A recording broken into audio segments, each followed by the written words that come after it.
My name is Anita McPherson, and I am an MS navigator at the National MS Society. I'm going to talk today about financial health.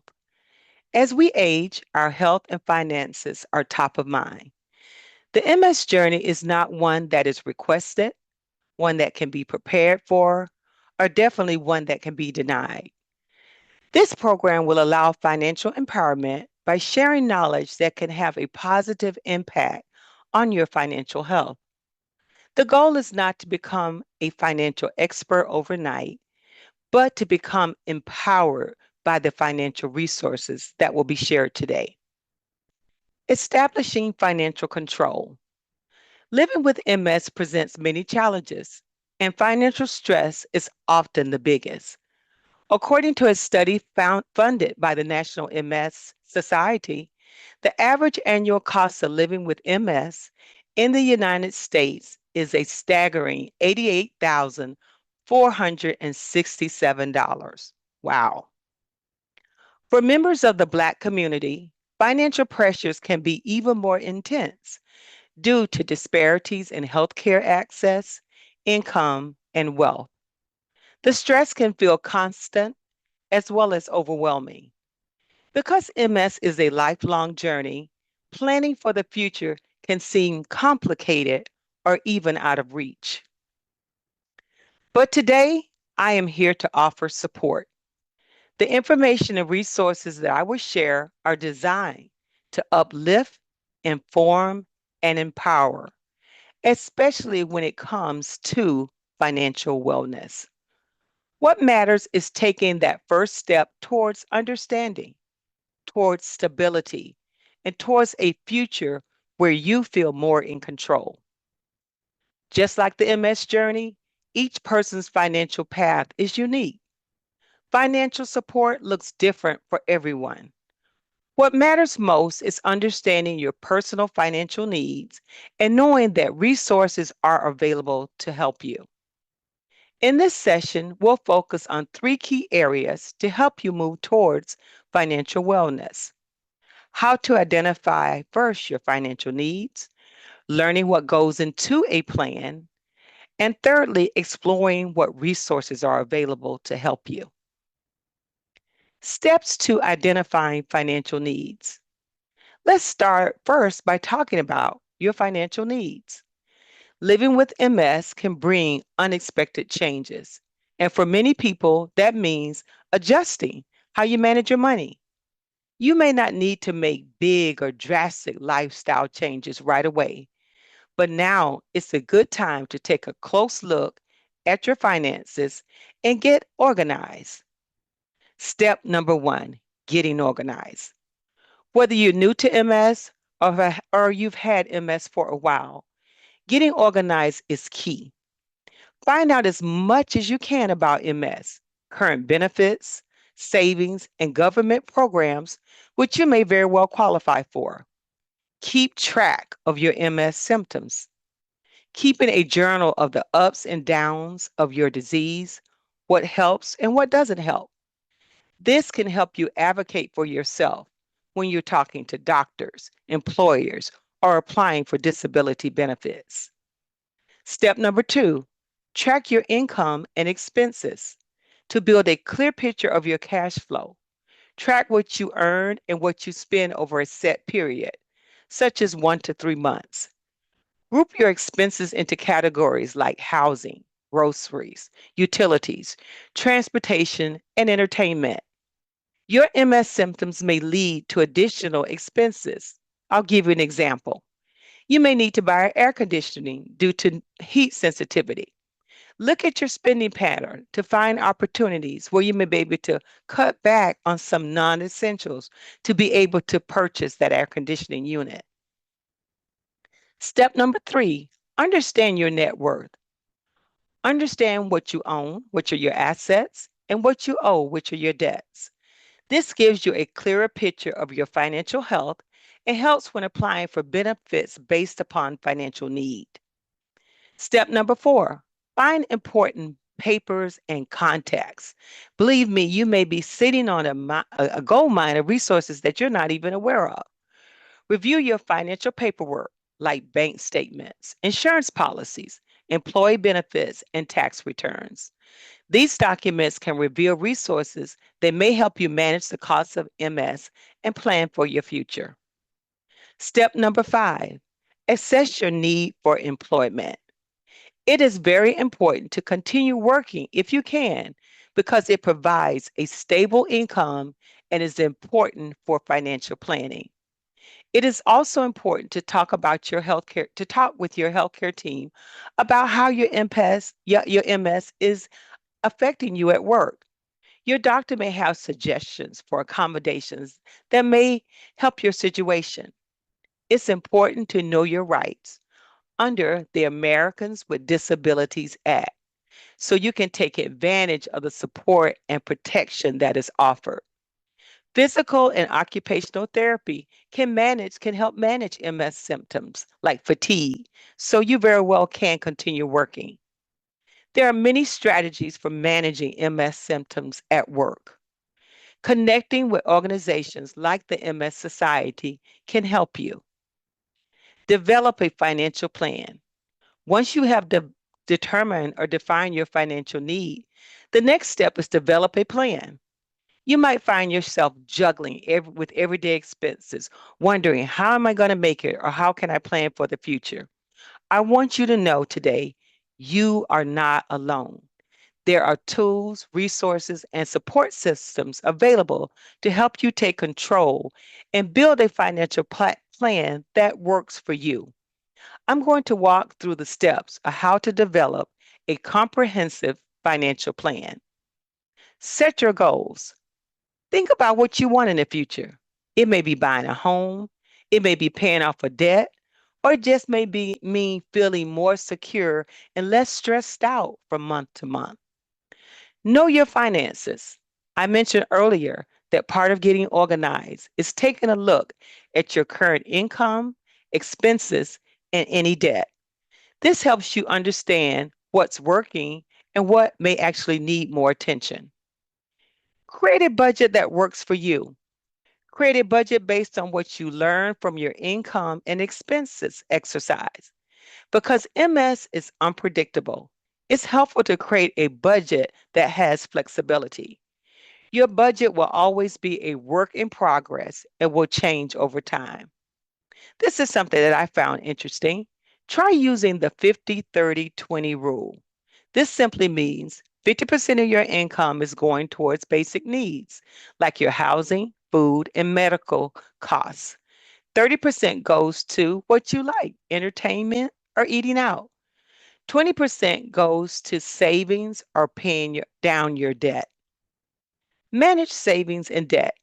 Coping with debt while living with MS is about finding peace of mind and building a path forward.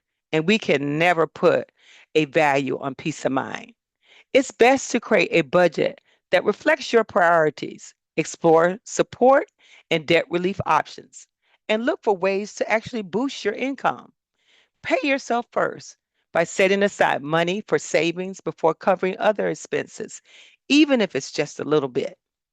Every step counts, and building good habits can lead to long lasting financial stability. Once you've managed your debt, investing becomes an important step towards long term financial stability. You don't need to know everything today to get started. A trusted financial advisor can help guide you, and there are beginner friendly options like retirement accounts, index funds, or automatic tools that make investing easier. The key is to start small, stay consistent, and keep your goals in mind. Build an emergency fund.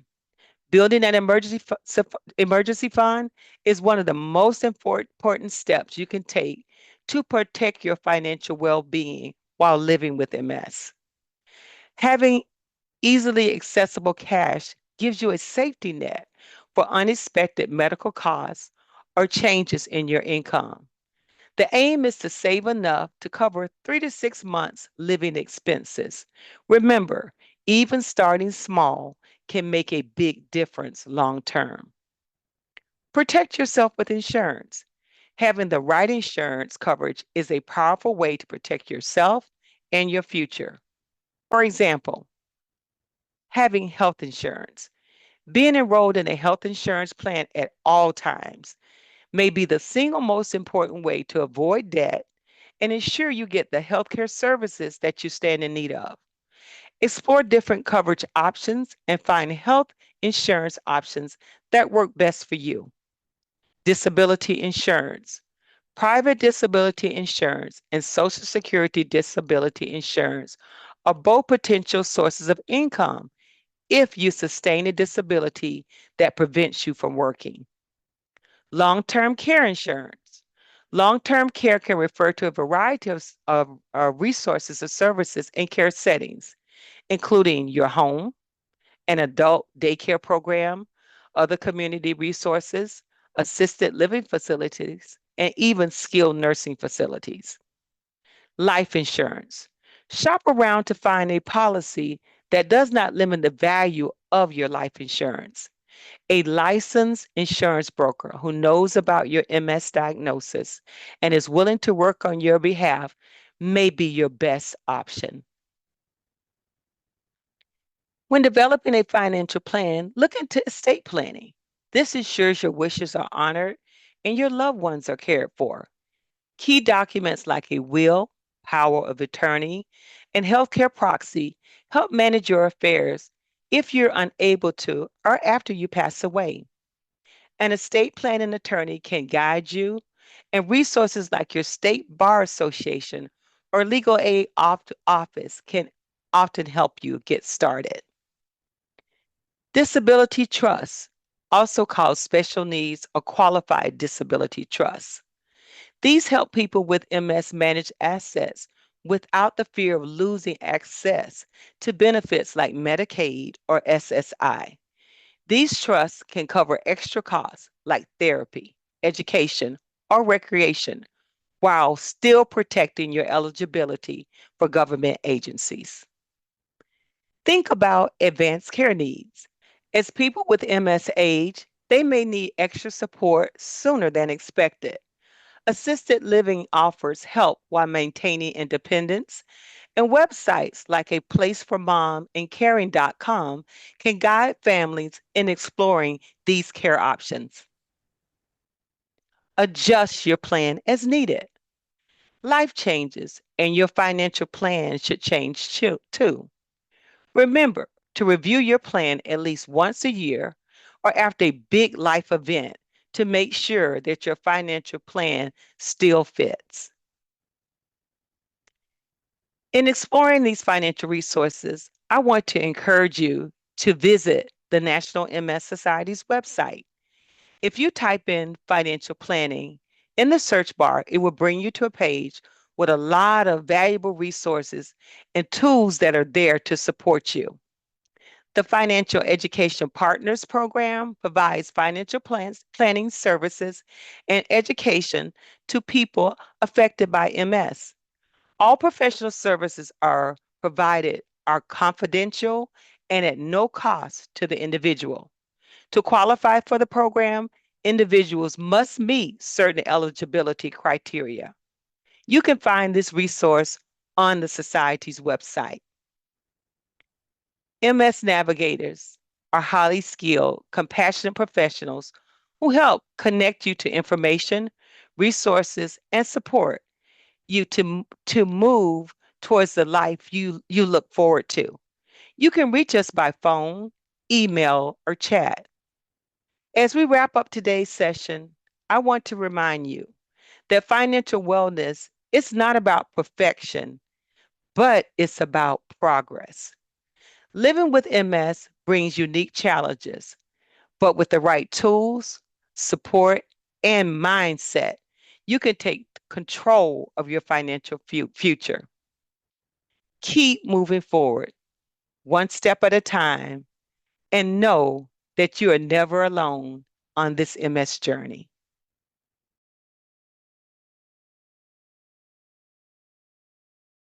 I'm Maxwell. I've been diagnosed for 10 years now with MS, and it took me for a loop. It did. It really hit me because I was always a healthy person. always. Barely got a cold and nothing. Always healthy, worked. Um, and I just thought, what is this going to do to my life now? And it impacted my life in some cases, in some aspects, I should say. But I can't say it did that much negative impact. I think I got more positive out of it than negative. And I know when I go around with my speaking engagements and talk about it, I tell people that MS has benefited me and helped me. And people's like, how could you say that? I say, because this is the freest I've ever been. Talking about it makes you, I feel, more of a man. Um, Even crying, even me admitting crying makes you a man and it makes you human, and to see where I'm at now and where I was 10, 15, 20 years ago. And I love where I'm at now. I love it. Making myself better emotionally, physically, all aspects. And I'm doing the work for others and impacting other lives. Why is it important to build social connections as you age with MS, especially in the Black community? It's extremely important, and especially in the Black community. It's something that the Black community is not used to doing. It's something that we're taught not to do. You're supposed to keep everything in house and not, disclose certain things. And um, I was raised that way, and I found that now me speaking out with this MS journey that I'm part of now, it is so relaxing. It's so easy. It's not the burden of keeping it inside or keeping it hidden. And also, when you open up, you learn that there's a lot of other people right around you going through the same thing you're going through. It may not necessarily be MS. It may be something else. But if they see you as a person of color, speaking about it, they become comfortable.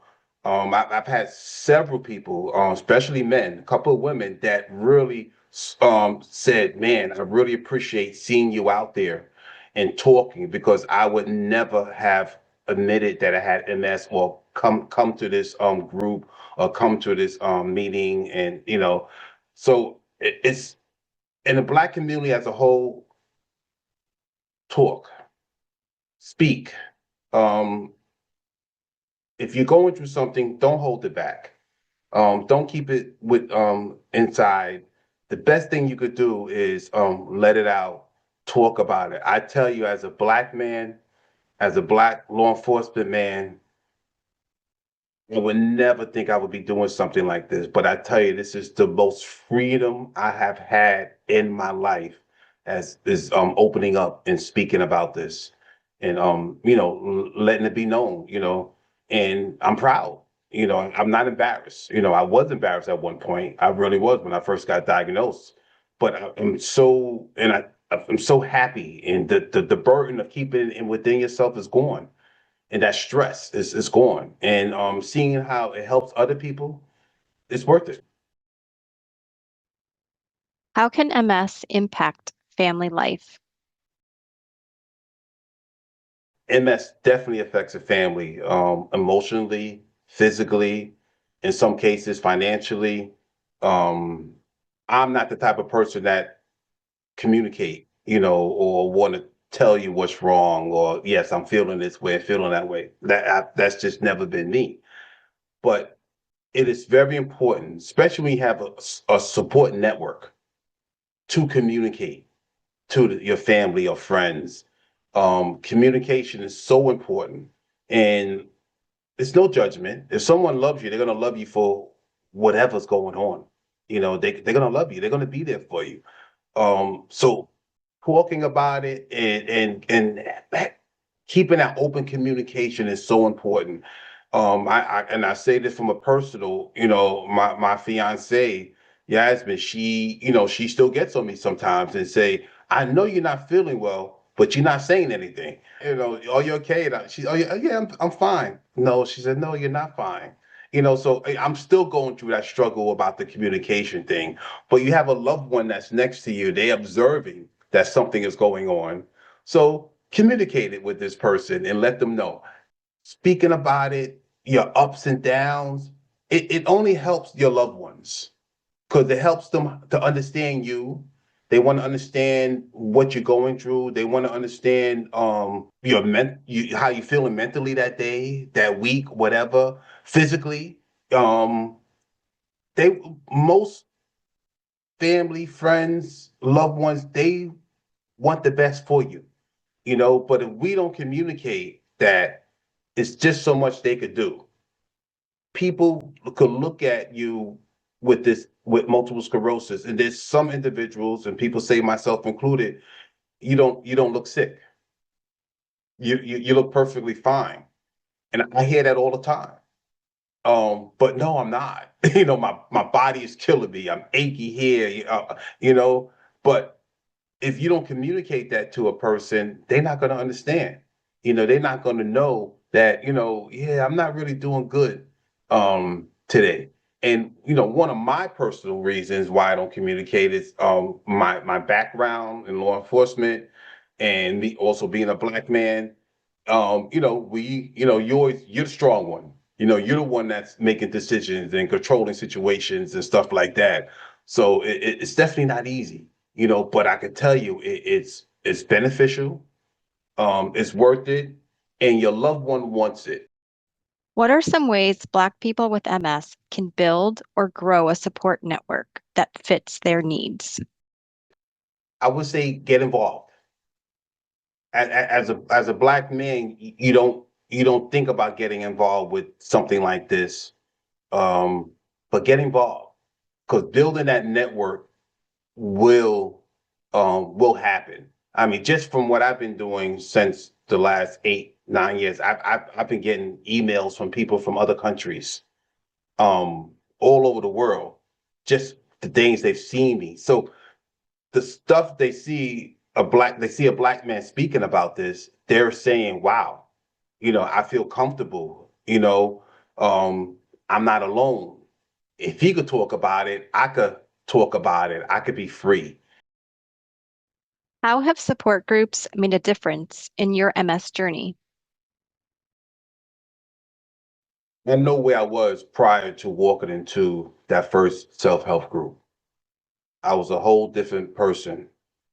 And I remember that day, I was in a parking lot waiting to go into the group.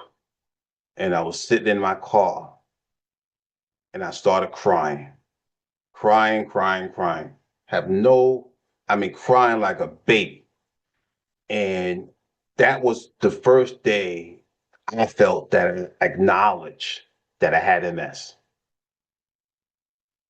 And then when I finally, you know, cleaned up and everything, and I walked up into the support group, I spoke to the leader, several emails back and forth to the leader several times prior to going there. And when I walked in, she stood up and said, "Welcome," and gave me a big hug. And I tell you, I didn't look back since then. I tell you, in some of my publications, I say support group saved my life. And saying that because you would never, ever think a man of color, a law enforcement man, would say that. But I could say that in capital letters. Support groups saved my life. And I see how important it was because I realized I wasn't alone. I thought I was alone prior. I realized there were so many different people, different backgrounds with this illness.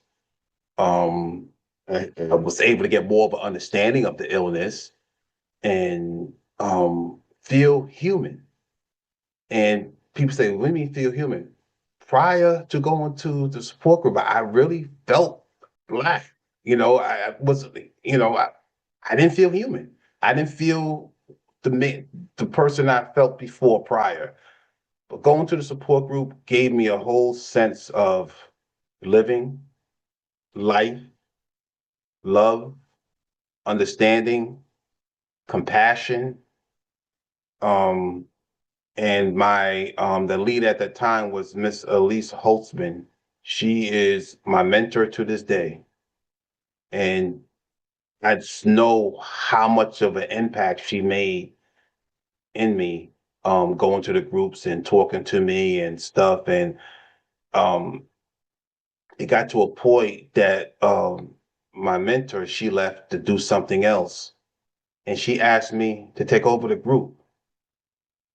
And that alone was so powerful that she would even think about asking me to take over the group. I had no thinking, thinking I was going to take over a group and start working for the MS Society and stuff like that. But I said, this is my new chapter in my life. And this is where God brought me.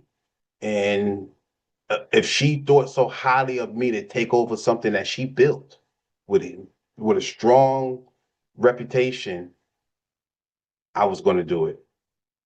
And I did it, and I haven't looked back since. And I tell you, it has been such an important part of my life. How can staying active and doing things you enjoy help build connections? It's very important, and that's something that we do as a group, and as I also travel to different groups throughout the New York metro area. So I don't just manage go to my group. I travel throughout several other groups. We do meetups. We do paint and sips. We do breakfast, lunch, dinners. Doing these things is such a huge thing because you're bringing everybody together. Everybody is, going through something, but this one day we're having fun. Um, Whatever struggles you're going through, try to put that to the side so we can have fun and just enjoy ourselves. And I learned um going out with the group and doing these things. A lot of times there's some people who don't have family or friends, and this is the time that they are able to commingle with people in general, but also people with MS and stuff, and you see that impact on them, and you see the impact for yourself because you're enjoying yourself. You're in pain, your body's aching, but you're not thinking about it at that time. That's the last thing you're thinking about. Everybody's having a great time. I never thought I would enjoy paint and sip. Never, ever. I've been doing paint and sips for the last 5 years. I probably got 30 paintings in my house somewhere because I love them. It is so important for the mind, so important to be active. So, because idle time is not our friend. Active, whatever you can do, whatever level of MS you're at, you can do something. And I've seen all levels, and they're doing things, wheelchairs, walkers, there's always something you can do to be active. Um, and it's very important. And sometimes, I don't want to always be active, but I get yelled at, and I have to get up and go take a walk, and I gotta, get on a treadmill, different things. But it is very important to be active and just to be around everybody, have fun, talk, and just shoot the breeze. What advice would you share with other Black people living with MS? I want to encourage everyone, but I definitely want to encourage people of color to open up. Be vulnerable, especially a man. Be vulnerable and see how much freedom you really have when that happens. Because you're gonna feel so free and so relaxed when you open up and feel a little vulnerable and just let it out.